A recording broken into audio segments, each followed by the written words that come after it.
Hello everyone, कैसे हैं आप सब। आप सभी का एक बार फिर से मेरे चैनल हलचल इन बॉलीवुड पर स्वागत है। सोशल मीडिया ने आज कई कलाकारों की ज़िंदगी बदल कर रख दी है और उनके फॉलोअर्स ने उन्हें कलाकार से सेलिब्रिटीज़ बना दिया है। उन कलाकारों में से एक है नेहा कक्कड़। नेहा कक्कड़ आज जो कुछ भी बन पाई हैं उसमें उनकी आवाज़ के साथ साथ सोशल मीडिया का भी बहुत बड़ा हाथ है।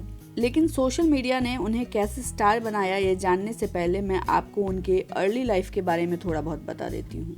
कक्कड़ का जन्म 6 जून 1988 को ऋषिकेश, उत्तराखंड में हुआ था। वो 2 बहन और 1 भाई हैं। नेहा कक्कड़ अपनी बड़ी बहन सोनू कक्कड़ से गाना गाने के लिए इंस्पायर हुई। आज नेहा कक्कड़ के साथ साथ उनकी बहन सोनू कक्कड़ और भाई टोनी कक्कड़ भी सेलिब्रिटीज हैं। लेकिन एक वक्त था जब नेहा कक्कड़ की मां नेहा कक्कड़ को अबॉर्ट करना चाहती थी क्योंकि वो उनके भरण पोषण का खर्च नहीं उठा सकती थी।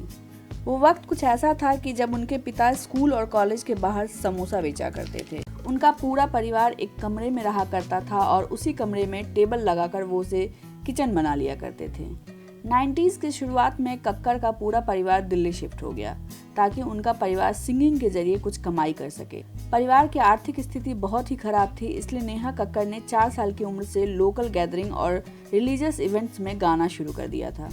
16 साल की उम्र तक वो केवल भजन और भक्ति गीत ही गाती रही। नेहा का पूरा परिवार गाता था, इसलिए उन्होंने कभी फॉर्मल ट्रेनिंग नहीं ली है और वो दिन में 4 से 5 जागरण कर लेती थी, जहां उनकी गाने की प्रैक्टिस भी हो जाया करती थी। नेहा कक्कड़ ने दिल्ली के न्यू होली पब्लिक स्कूल से पढ़ाई की है। 2004 में वो दिल्ली से अपने भाई के साथ मुंबई आ गई थी और जब वो 2006 में 11वीं क्लास में थी तो उनका सिलेक्शन इंडियन आइडल के सीजन 2 के लिए हो गया। उस शो में उन्हें काफ़ी पसंद किया गया, लेकिन वो उस सीजन को जीत नहीं पाई। उन्हें सबने यह तो कहा कि वो अच्छा गाती हैं, पर किसी ने ये नहीं कहा कि वो महान गायिका हैं। उन्हें इंडस्ट्री में काम तो नहीं मिला, पर कॉन्सर्ट और इवेंट्स में परफॉर्म करने का जरूर मौका मिला और यह मौका केवल इस देश में नहीं बल्कि विदेशों में भी मिला। उनके इस फेज में लोगों ने उन्हें जय माता दी गर्ल के नाम से पहचानना शुरू कर दिया था। नेहा ने 1000 से ज़्यादा कॉन्सर्ट्स और इवेंट्स में पार्टिसिपेट किया है। 2008 में उन्होंने मीट ब्रोस अनजान के साथ अपना पहला album Neha the rock star launch किया था। 1 साल बाद उन्होंने अपना पहला गाना अपने एक फ्रेंड के रेफरेंस के जरिए मीराबाई नॉट आउट फिल्म में गाया। 2010 में नेहा ने इसी लाइफ में मूवी के जरिए अपना स्क्रीन डेब्यूट किया। फिल्म फ्लॉप रही, पर उसी साल नेहा ने कन्नड़ा और तेलुगु म्यूजिक में एंट्री कर ली थी। उसके बाद उन्होंने कई फिल्मों में गाने गाए, पर किसी ने उन्हें जाना नहीं। लेकिन उन्होंने शाहरुख खान के प्रति अपना फैन लव दिखाने के लिए एक वीडियो सॉन्ग अपने यूट्यूब चैनल पर रिलीज किया था, जिसे जबरदस्त रिस्पॉन्स मिला। उस वीडियो का नाम था शाहरुख खान एंथम और इस गाने को गाने के लिए शाहरुख खान ने भी उन्हें थैंक यू कहते हुए लिखा था कि उन्हें गाना बेहद पसंद आया। नेहा का पहला बॉलीवुड हिट गाना था कॉकटेल मूवी का सेकंड हैंड जवानी। उसके बाद Neha Kakkar party theme songs की क्वीन बन गई। उनकी आवाज़ बहुत ही सिडक्टिव, मस्ती भरी और थोड़ी बहुत नाक से गाने वाली आवाज़ थी, पर यही उनका यूएसपी था और यही उन्हें बाकियों से अलग करता था। नेहा बताती हैं कि वो हमेशा कोशिश करती थी कि वो अपनी आवाज़ को थोड़ा पॉलिश करे और इस चक्कर में वो अलग अलग टेक्सचर में गाना सीख गई। नेहा कक्कड़ एक ट्रेंड सिंगर नहीं है, इसलिए उनका main singing section pop, hip hop और R&B रहा है। उन्होंने शुरुआती दौर में लोगों का अटेंशन पाने के लिए अपने चैनल के जरिए कई पुराने गानों को अपने अंदाज में गाना शुरू किया था और इसके लिए उन्हें कई हेटफुल कमेंट्स भी मिले थे, जिसमें ओरिजिनल गाना को पूरी तरह बर्बाद कर देने की बात कही गई थी, जबकि कुछ लोगों ने इसे ओल्ड मेलोडीज को एक नया टच देने की बात कही थी। नेहा कक्कड़ जानती थी कि खुद का एल्बम रिलीज करना बहुत मुश्किल है, इसलिए उन्होंने यह तरीका अपनाया और 2015 में YouTube पर सेल्फी वीडियोस बनाए जहां वो पुराने गाने गाती थी। उनके इस अंदाज को न केवल इनोवेटिव माना गया, बल्कि उनके कई गाने YouTube पर खूब पॉपुलर हुए। नेहा को इससे सेल्फी लेने की प्रैक्टिस भी हो गई और उन्हें सेल्फी क्वीन भी कहा जाने लगा। कई शोज में पार्टिसिपेट करने के कारण नेहा ने खुद को ग्रूम करना भी शुरू कर दिया था। लाइव परफॉर्मेंस के लिए उन्होंने अपने लुक्स और फैशन पे बहुत काम किया और इसके कारण उन्हें व्यूअर्स के साथ साथ मीडिया का भी खूब अटेंशन मिला।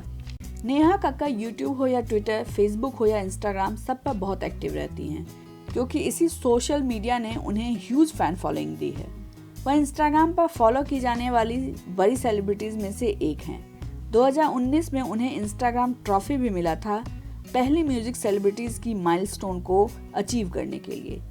इसके अलावा इसी साल वो YouTube पर पूरे विश्व भर में सबसे अधिक देखी जाने वाली सेकंड फीमेल आर्टिस्ट थी। 2021 में उन्होंने अपना पहला YouTube डायमंड अवार्ड जीता था। इसके अलावा 2017 में वो 35 उन बोल्डेस्ट एंटरप्रेन्योर्स की लिस्ट में शामिल थीं जो अपनी इंडस्ट्री में गेम चेंजर की तरह जाने जाते थे। इसी साल फोर्ब्स ने उनकी इनकम और पॉपुलैरिटी को देखते हुए उन्हें 100 सेलिब्रिटीज की लिस्ट में शामिल किया था। 2017 में उनका स्थान 64वां और 2019 में 29 था।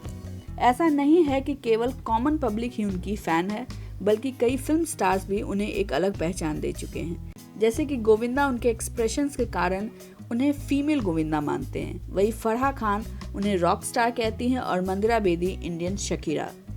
कीर्ति सेनन का मानना है कि नेहा कक्कड़ की आवाज़ उनके चेहरे पर स्माइल ले आती है और सारा अली खान अपने वजन को कम करने के लिए नेहा को इंस्पिरेशन मानती हैं।